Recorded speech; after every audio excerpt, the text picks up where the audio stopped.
إن الحمد لله نحمده ونستعينه ونستغفره ونعوذ بالله من شرور أنفسنا ومن سيئات أعمالنا من يهده الله فلا مضل له ومن يضلل فلا هادي له أشهد أن لا إله إلا الله وحده لا شريك له وأشهد أن محمدًا عبده ورسوله لا نبي ولا رسول بعده اللهم صل وسلم وبارك على محمد بن عبد الله وعلى آله وصحبه ومن سار على نهجه وسن بسنته واهتدى بهداه وسلك طريقه إلى يوم الدين أما بعد فإن أصدق الحديث كتاب الله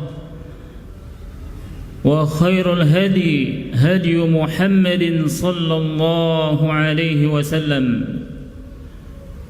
وشر الأمور محدثاتها فإن كل محدثة بدعة وكل بدعة ضلالة وكل ضلالة في النار معاشر القوم المسلمين أوصيكم وإياي بتقوى الله تعالى وطاعته قال الله تعالى في كتابه الكريم يا أيها الذين آمنوا اتقوا الله حق تقاته ولا تموتن إلا وأنتم مسلمون وقال أيضا يا أيها الناس اتقوا ربكم الذي خلقكم من نفس واحدة وخلق منها زوجها وبث منهما رجالا كثيرا ونساء واتقوا الله الذي تساءلون به والأرحام إن الله كان عليكم رقيبا وقال جل جلاله يا أيها الذين آمنوا اتقوا الله وقولوا قولا سديدا يصلح لكم أعمالكم ويغفر لكم ذنوبكم ومن يطع الله ورسوله فقد فاز فوزا عظيما. Hadirin sekalian muliakan Allah tabaraka wa taala. Alhamdulillah, kita bersyukur kepada Allah azza wa jalla. Allah tabaraka wa taala telah mengizinkan kita untuk melangkahkan kaki kita untuk beribadah kepada Allah tabaraka wa taala di tempat yang mulia ini, tempat yang diberkahi oleh Allah tabaraka wa taala, tempat yang dicintai oleh Allah tabaraka wa taala, karena kita diciptakan hanya untuk beribadah kepadanya. Wa ma khalaqtul jinna wal insa illa liya'budun. Hadirin sekalian yang senantiasa dimuliakan Allah tabaraka wa taala, agama kita, agama Islam, senantiasa memberikan kemudahan kepada pemeluknya. Allah tabaraka wa taala menginginkan hamba-hambanya kemudahan dan menginginkan hamba-hambanya tidak ada beban dalam diri mereka. Allah tabaraka wa taala berfirman, yuridullahu bikumul yusra wa la yuridu bikumul asr. Allah tabaraka wa taala menghendaki kemudahan bagi kalian, dan Allah tabaraka wa taala tidak menghendaki kesulitan bagi kalian. Dan Allah tabaraka wa taala berfirman, la yukallifullahu nafsan illa wus'aha. Allah tidak membebani kalian di luar batas kemampuan kalian. Dan bukti dari kemudahan yang Allah berikan kepada kita adalah perintah untuk melaksanakan syariat sesuai dengan kemampuan kita. Dari Abu Hurairah radhiyallahu taala anhu, semoga Allah meridhoinya, Nabi kita sallallahu alaihi wasallam bersabda, ayuhan nas, qad faradallahu alaikumul hajj fahajju. Wahai sekalian manusia, Allah tabaraka wa taala telah mewajibkan haji kepada kalian, maka berhajilah. Ada seorang sahabat bertanya kepada Nabi sallallahu alaihi wasallam, wahai Rasulullah, apakah haji tersebut dilaksanakan setiap tahun wahai Rasulullah? Beliau pun terdiam sampai orang tadi bertanya sebanyak 3 kali. Rasulullah sallallahu alaihi wasallam pun berkata, "Lau qultu na'am lawajabat wa lam istata'tum." ثم قال ذروني ما تركتكم فإنما هلك من كان قبلكم بكثرة سؤالهم واختلافهم على أنبيائهم فإذا أمرتكم بشيء فأتوا منه ما استطعتم وإذا نهيتكم عن شيء فدعوه. Maka Rasulullah sallallahu alaihi wasallam menjawab pertanyaan seorang sahabat tadi. Apakah haji itu dilaksanakan setiap tahun? Wajib bagi kaum muslimin untuk melaksanakan setiap tahun, wahai Rasulullah. Rasulullah terdiam lalu bersabda, seandainya aku mengatakan iya, haji dilaksanakan setiap tahun menjadi wajib. Dan sungguh hal seperti ini jemaah sekalian dimuliakan Allah tabaraka wa taala, maka Nabi mengatakan kalian tentu tidak bisa untuk melaksanakannya. Thumma qala, kemudian Nabi sallallahu alaihi wasallam bersabda, "Dharuni ma taraktukum." Tinggalkanlah apa yang aku tinggalkan untuk kalian. Fa inna ma halaka man kana qablakum bi kathrati su'alihim wa ikhtilafihim ala anbiya'ihim. Sesungguhnya yang membinasakan orang-orang sebelum kalian adalah orang-orang yang banyak bertanya dan orang-orang yang banyak menyelisihi para nabi. فَإِذَا أَمَرْتُكُمْ بِشَيْءٍ فَأْتُوا مِنْهُ مَا اسْتَطَعْتُمْ. Nabi sallallahu alaihi wasallam mengatakan, apabila saya perintahkan kepada kalian akan sesuatu, maka kerjakanlah sesuai kemampuan kalian. Wa idza nahaitukum an syai'in fad'uhu. Dan apabila aku larang kepada kalian akan sesuatu, maka tinggalkanlah. Dalam redaksi hadis yang lain, hadirin sekalian dimuliakan Allah tabaraka wa taala, sebagaimana tertuang dalam hadis kitab Hadis Arba'in An-Nawawi dari Abu Hurairah radhiyallahu taala anhu qala sami'tu Rasulullah sallallahu alaihi wasallam yaqul ma nahaitukum anhu fajtanibuhu wa ma amartukum bihi fa'tu minhu mastata'tum فإنما أهلك الذين من قبلكم كثرة مسائلهم واختلافهم على أنبيائهم رواه البخاري ومسلم. Dari Abu Hurairah radhiyallahu taala anhu, beliau berkata, saya telah mendengar dari Rasulullah sallallahu alaihi wasallam bahwasanya beliau bersabda, apa-apa yang saya larang bagi kalian maka jauhilah, dan apa-apa yang saya perintahkan kepada kalian maka kerjakanlah semampu kalian. Sesungguhnya binasanya kaum sebelum kalian karena banyaknya pertanyaan-pertanyaan mereka dan perselisihan mereka terhadap nabi-nabi mereka. Jemaah sekalian dimuliakan Allah tabaraka wa taala, dari sabda Nabi sallallahu alaihi wasallam yang mengatakan, "Ma nahaitukum anhu fajtanibuhu." Apa-apa yang saya larang kepada kalian maka jauhilah, yaitu semua perkara, baik perkataan, perbuatan, atau apa saja yang Nabi sallallahu alaihi wasallam larang untuk kaum muslimin, maka jauhilah. Hindari, kesampingkan hal-hal yang telah dilarang oleh Nabi sallallahu alaihi wasallam. Baik larangan-larangan tersebut yang mendatangkan kekufuran, larangan-larangan tersebut yang mendatangkan dosa besar, dosa kecil, atau perbuatan yang merusak kepribadian, itu hal-hal yang makruh. Walaupun tidak berdosa maka tinggalkan.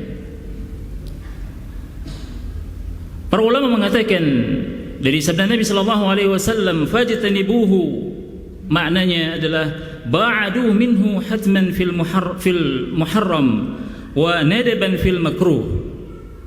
Maka jauhilah, fajtanibuh maknanya adalah dalam perkara yang diharamkan maka jauhilah, tidak bisa tidak. Adapun dalam perkara makruh maka dianjurkan untuk tetap dijauhi. Imam An-Nawawi rahimahullah tabaraka wa taala memberikan penjelasan tentang fajtanibuh, fa huwa ala itlaqihi fa in wajada 'udhr yubihuhu ka aklil maitata 'inda ad-darurah أو شرب الخمر عند الإكراه أو تلفظ بكلمة الكفر إذا أكره ونحو ذلك فهذا ليس منهيا عنه فإن هذا الحال والله أعلم. Imam An-Nawawi menjelaskan untuk meninggalkan perkara yang haram. Beliau mengatakan ini adalah larangan secara mutlak, secara umum. Lalu jika mendapatkan adanya uzur, maka larangan itu dibolehkan seperti makan bangkai ketika keadaan darurat, atau minum khamar ketika terpaksa, atau mengucapkan kalimat yang kufur jika dipaksa, dan yang semisalnya. Maka hal ini tidak termasuk yang dilarang dalam keadaan seperti ini. Wallahu a'lam. Kemudian sabda Nabi sallallahu alaihi wasallam, "Wa ma amartukum bihi fa'tu minhu mastata'tum." Dan apa yang saya perintahkan kepada kalian, maka kerjakan semampu kalian. Yaitu perintah dari Nabi sallallahu alaihi wasallam kepada kaum muslimin. Hendaknya dilaksanakan sebagai bukti ketaatan, sebagai bukti kecintaan kepada Nabi sallallahu alaihi wasallam. Dan adapun jika ada perintahnya yang di luar kesanggupan umat manusia, maka lakukanlah sejauh kemampuan kita. Seperti contoh, sekalian melihatkan Allah tabaraka wa taala, kewajiban haji seperti yang disebutkan di hadis tadi, yang dibatasi oleh keadaan istita'ah, kemampuan, kesanggupan, baik secara finansial, secara kesehatan, dan juga kewajiban zakat yang dibatasi oleh nisab, batas minimal harta yang harus dizakati. Jika orang yang hartanya tidak memiliki nisab, maka tidak wajib baginya untuk berzakat. Kewajiban salat Jumat yang tidak berlaku bagi musafir, orang sakit, orang yang mengalami rasa takut dari musuh, dan lain sebagainya. Dan ini merupakan dispensasi, keringanan yang Allah berikan kepada kita. Dan syariat kita ini adalah syariat yang mulia, syariat yang mengandung kasih sayang, rahmat dari Allah tabaraka wa taala. Syekh Utsaimin rahimahullah taala menerangkan tentang perbedaan kedudukan larangan dan perintah dalam hadis. Beliau mengatakan wal farqu bainal manhiyat wal ma'murat anna al manhiyat qala fiha fajtanibuhu wa lam yaqul mastata'tum. Anna an-nahy kaf wa kullu insan yastati'uhu wa amma al-ma'murat fa innaha ijadun qad yastata'u wa qad la yastata'. Wa lihadha qala fil amr fa'tu minhu mastata'tum. Syekh Utsaimin menjelaskan bahwa perbedaan antara perkara larangan dan perkara perintah adalah bahwa pada larangan terdapat perkataan fajtanibuh, maka jauhilah. Tidak dikatakan semampu kalian, fajtanibuhu mastata'tum, tidak.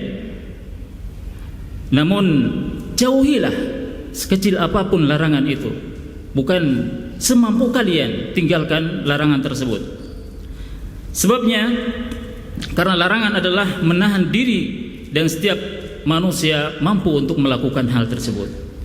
Dan adapun perkara perintah, ada yang mampu menjalankannya dan ada yang tidak mampu. Oleh karena itu beliau sallallahu alaihi wasallam bersabda terhadap perintah, fa'tu minhu mastata'tum, maka kerjakanlah semampu kalian. Inilah perintah dari Nabi sallallahu alaihi wasallam terhadap apa yang kita mampu untuk mengerjakan. Kalau tidak mampu, maka kita tidak wajib untuk melaksanakannya. Hadirin sekalian dimuliakan Allah tabaraka wa taala. Dan sabda Nabi sallallahu alaihi wasallam, fa innama ahlakal ladzina min qablikum kathratu masailihim. Sesungguhnya binasanya kaum sebelum kalian karena banyak pertanyaan mereka. Yaitu janganlah kalian seperti umat sebelum kalian, baik umat-umat Yahudi atau Nasrani dan selain mereka, yang telah banyak bertanya hal yang tidak bermanfaat dan menyulitkan diri mereka sendiri, dan akhirnya membawa kebinasaan bagi mereka sendiri. Adapun pertanyaan yang mestinya harus ditanyakan, diutarakan untuk mengetahui pemahaman terhadap agama dan perkara dunia yang bermanfaat, ini merupakan pertanyaan yang dibolehkan. Para ulama menjelaskan bahwa terkait pertanyaan entah dibolehkan atau tidak dibolehkan, yang pertama pertanyaan dengan kepentingan untuk mengetahui hal yang dibutuhkan berupa urusan agama, ini justru diperintahkan oleh Allah Tabaraka wa Ta'ala dalam firman-Nya, fas'alu ahla dzikri in kuntum la ta'lamun. Bertanyalah kepada ahli zikir, para ulama, jika kalian tidak mengetahuinya. Dan pada jenis inilah turunnya pertanyaan para sahabat tentang Al-Anfal dan lain sebagainya. Dan yang kedua, pertanyaan dengan kepentingan untuk menyakiti atau memberatkan, dan inilah yang dilarang oleh agama kita, dilarang oleh syariat, dilarang oleh Nabi kita sallallahu alaihi wasallam. Aqulu qawli hadza wa astaghfirullah li wa lakum wa li sairil muslimin min kulli dhanb fastaghfiruhu innahu huwal ghafurur rahim. Alhamdulillah, alhamdulillahilladzi hadana li hadza wa ma kunna linahtadiya laula an hadana Allah. Asyhadu an la ilaha illallah wahdahu la syarika lah wa asyhadu anna Muhammadan 'abduhu wa rasuluhu la nabiyya wa la rasula ba'da. Jemaah sekalian dimuliakan Allah Tabaraka wa Ta'ala. Kemudian sabda Nabi sallallahu alaihi wasallam yang mengatakan, wa ikhtilafuhum ala anbiya'ihim, dan perselisihan mereka terhadap nabi-nabi mereka, yaitu umat-umat terdahulu binasa adalah karena mereka menyalahi aturan para nabi mereka sendiri, baik berupa perkataan, perbuatan yang nampak maupun yang tersembunyi. Dan hal ini jika dilakukan umat Islam terhadap Nabi sallallahu alaihi wasallam, maka mereka akan mengalami apa yang dialami oleh umat-umat terdahulu, yaitu banyak bertanya dan banyak menyelisihi nabi-nabi mereka. Dan ini waqi' terjadi di umat kita saat ini. Jemaah sekalian dimuliakan Allah Tabaraka wa Ta'ala. Mereka meninggalkan salat Jumat, mereka meninggalkan salat-salat yang wajib, belum lagi sunnah-sunnah yang lainnya mereka tinggalkan. Dan ini waliyadu billah, dan kita memohon kepada Allah Tabaraka wa Ta'ala agar kita menjadi hamba-hamba yang taat kepada Allah, hamba-hamba yang senantiasa mengikuti perintah Rasulullah sallallahu alaihi wasallam, dan juga menjadi hamba-hamba yang senantiasa tunduk patuh terhadap syariat Allah Tabaraka wa Ta'ala. Dan dengan itu kita menjadi hamba-hamba yang beriman, hamba-hamba yang bertakwa kepada Allah Tabaraka wa Ta'ala, dan kelak di yaumul akhir kita menjadi hamba-hamba yang diridhoi oleh Allah Tabaraka wa Ta'ala, dan memasukkan kita ke dalam surganya yang penuh dengan kenikmatan. Innallaha wa malaikatahu yusalluna 'alan nabi يا أيها الذين آمنوا صلوا عليه وسلموا تسليما. اللهم صل على محمد وعلى آل محمد كما صليت على إبراهيم وعلى آل إبراهيم إنك حميد مجيد. اللهم بارك على محمد وعلى آل محمد كما باركت على إبراهيم وعلى آل إبراهيم إنك حميد مجيد. اللهم اغفر للمسلمين والمسلمات والمؤمنين والمؤمنات الأحياء منهم والأموات إنك سميع قريب مجيب دعوات. اللهم اغفر لنا ولوالدينا وارحمهما كما ربيانا صغارا. اللهم ثبت قلوبنا على طاعتك. اللهم ثبت قلوبنا على دينك. اللهم اغفر لنا ولإخواننا الذين سبقونا بالإيمان. اللهم ربنا آتنا في الدنيا حسنة وفي الآخرة حسنة وقنا عذاب النار. وصلى الله على نبينا محمد وآخر دعوانا الحمد لله رب العالمين. أقم الصلاة.